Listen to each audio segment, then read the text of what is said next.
Good morning बच्चों। आज की ऑनलाइन कक्षा में आप सभी बच्चों का स्वागत है। बच्चों, इसकी पूर्व की कक्षा में मैंने आपको बताया था कि किस प्रकार जो है संधि हम करते हैं, संधि के क्या नियम हैं और संधियों का विच्छेद करने के लिए क्या तरीके अपनाते हैं।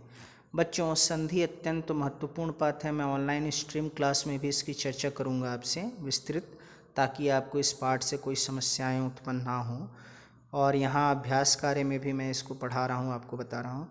पूर्व की कक्षा में मैंने बच्चों आपको संधि बताया था कि दो वर्णों के मेल से जो विकार उत्पन्न होता है उसे हम संधि कहते हैं। और संधि के मुख्य रूप से तीन भेद हैं। पहला जिसे हम स्वर संधि कहते हैं, दूसरा व्यंजन संधि और तीसरा विसर्ग संधि।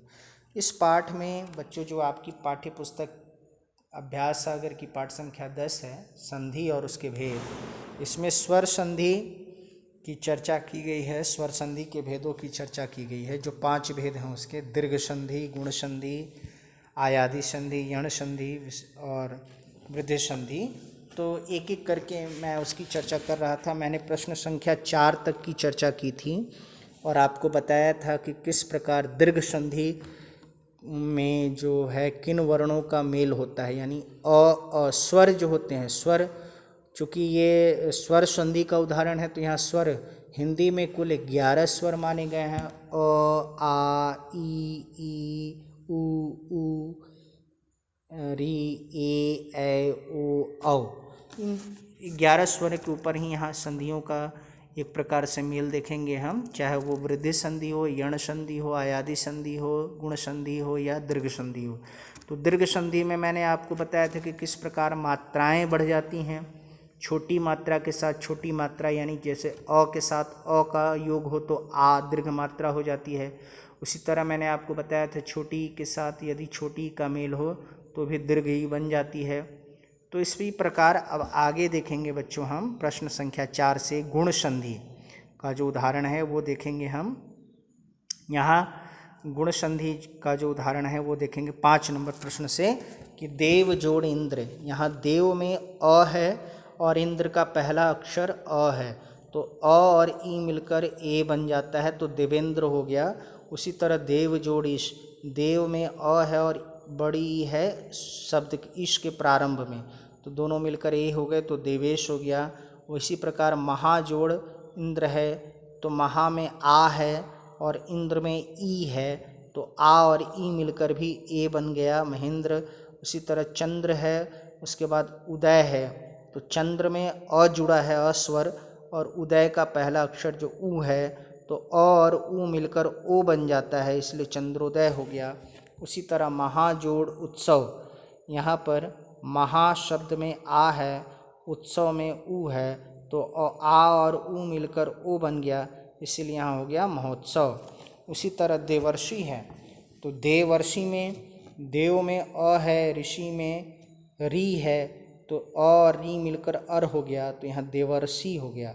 उसी तरह महाजोड़ ऋषि में महा में आ है, री का प्रथम स्वर है, तो आ और री मिलकर अर हो जाता है, तो महर्षि यहाँ हो गया। अब याद रखने वाली बात है जो मैं यहाँ गुण संधि के विषय में आपको कह रहा था बच्चों, इसके नियम जो हैं कि अ के साथ यदि ई स्वर मिले तो ए बनेगा, अ के साथ यदि दीर्घ ई मिले तो ए बनेगा, आ के साथ यदि छोटी ई मिले तो ए बनेगा, आ के साथ बड़ी ई का भी मेल हो तो भी ए बनेगा, अ के साथ ऊ का मेल हो तो ओ बनेगा, अ के साथ बड़ी ऊ का मेल हो तो ओ बनेगा, आ के साथ ऊ का मेल हो तो भी ओ बनेगा, और आ के साथ बड़ी ऊ का मेल हो तो भी ओ बनेगा।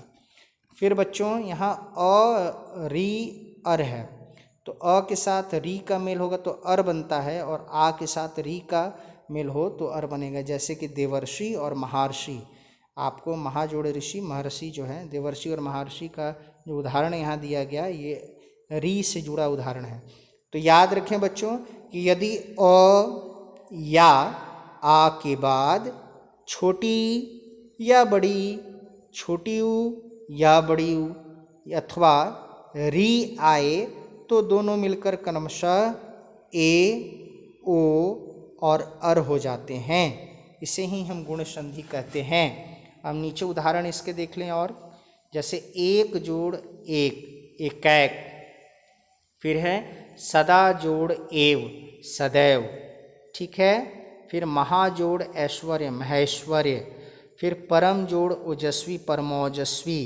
फिर महाजोड़ औषध, महौषध। तो बच्चों यह जो उदाहरण 6 नंबर दिया गया है, यह है वृद्धि संधि। इसमें मात्राएं बढ़ जाती हैं। इसे भी मैं आज की कक्षा में पढ़ा देता हूं। तो ये 2 संधियों की चर्चा मैं करता हूं आज।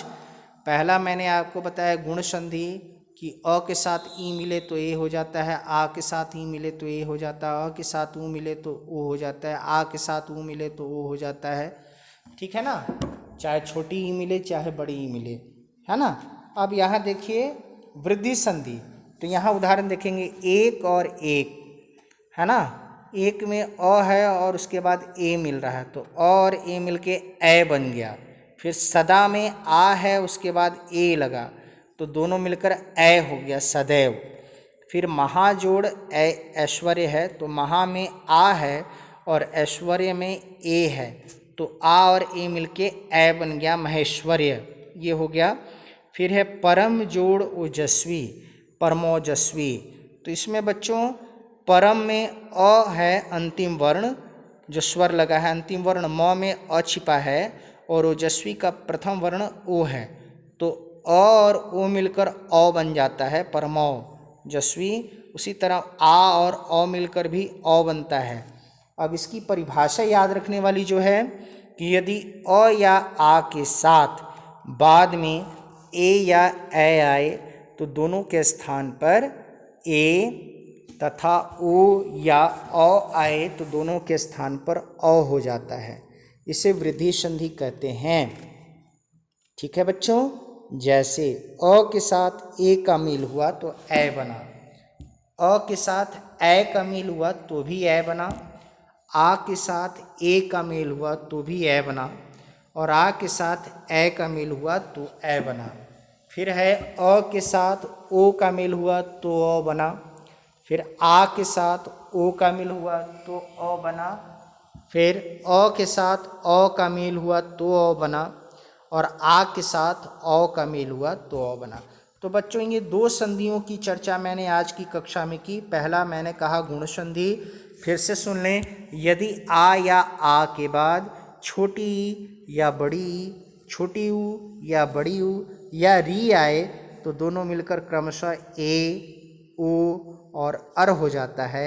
इसे हम गुण संधि का उदाहरण कहते हैं। यानी गुण संधि में अ का ई, अ के बाद ई आए तो ए, अ के बाद ई आए तो ए, और ऊ के बाद ऊ आए तो ओ, और री के बाद अ के बाद री आए तो अर बन जाता है। ये ध्यान देने वाली परिभाषाएं जो याद रखने वाली हैं, इसे आप याद रखेंगे।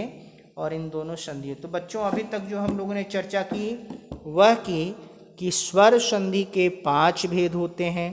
पहला जो भेद है जिसे हम कहते हैं दीर्घ संधि। दीर्घ संधि में हमने कहा छोटी ई के साथ छोटी ई का मेल हो तो बड़ी ई बनता है, छोटी ऊ के साथ छोटी ऊ का मेल हो तो बड़ा ऊ बनता है, बड़ा ऊ के साथ छोटी ऊ का मेल हो तो बड़ा ऊ बनता है।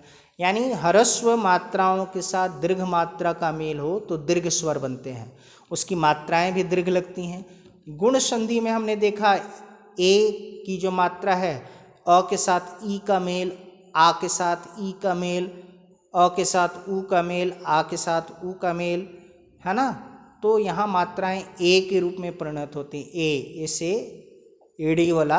और फिर वृद्धि संधि में हमने देखा कि आ के साथ ए, है ना, तो ए बन गया, अ के साथ ए तो ए बन गया। यानी यहाँ ऐनक वाला ए, यानी यहाँ भी मात्रा बढ़ गई तो यहाँ बड़ी ऐकार की मात्रा हो गई, यानी एकैक।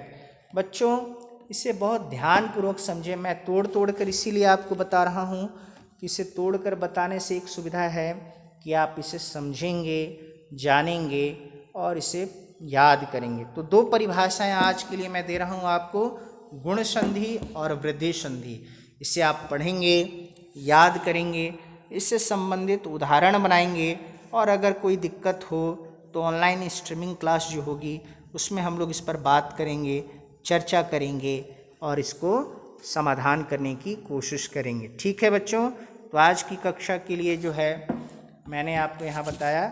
वैसे मैं बता दूँ, प्रश्न उत्तर जो है 7वां नंबर, यहाँ यदि अपि, यदि के बाद यदि अपि लगे तो यद्यपि बन जाता है 7वां नंबर में।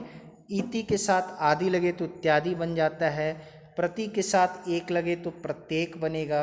अनु के साथ ऐषणा लगे तो अन्वेषणा बनेगी। पितृ के साथ आगमन लगे तो पित्रागमन बनेगा। यह जो उदाहरण था यह यण संधि का था बच्चों। तो यहाँ पर फिर 8वां नंबर जो प्रश्न है वो देख लें कि नीचे दिए गए शब्दों की संधि और संधि विच्छेद कीजिए। पुस्तक जोड़ालय, ये दीर्घ संधि का उदाहरण है। पुस्तकालय, उपाध्यक्ष, उपजोड़ अध्यक्ष, उपाध्यक्ष, ये भी दीर्घ संधि का। राजर्षि, राज जोड़ ऋषि, यह जो है गुण संधि का है ना। और री मिलकर और हो जाता है महोत्सव, महाजोड़ उत्सव। ओ बन जाता है, अ के साथ उ मिले, आ के साथ उ मिले तो वो बनता है महोत्सव हो गया। उमेश, उमा जोड़ ईश। भानुदय, भानु जोड़ उदय। सदा का सदा जोड़ एव सदैव, है ना। अब 9वां नंबर देखिए बच्चों कि निम्नलिखित रिक्त स्थानों में उचित विशेषण भरकर उसके अभेद लिखिए।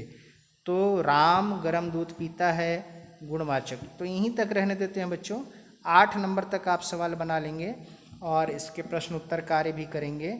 और याद, खास करके गुण संधि और जो वृद्धि संधि है, ये दोनों उदाहरण जो है आप इसको लिखेंगे कॉपियों में, इसे याद करेंगे।